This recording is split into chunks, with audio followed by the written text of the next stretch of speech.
بسم الله الرحمن الرحيم مقعيق وإلهان عبد القادر وحان هالكان تعسي تيرانيا لأقدر يا دمان أمد الصوماليات ملك استأيجوك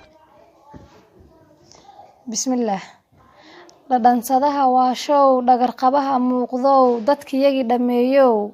dhalinyaro iyo waayeel dhiigoodi daadshow dhaar waxaan ku marayaa dhalyo inaan wadaagine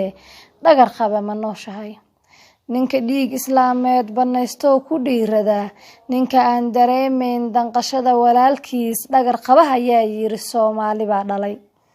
Soomaaliyay dhamaanteen dhirtiyo caleento isku dhaafan baan nahay xubno wada dhashaan nahay dhuuxiyo laftaan nahay dhugta araga maqalkiyo dhaayi indhaan nahay kiina kala dhigdhigahayow oo wax noo dhimahayow dhimo oo ha noolaan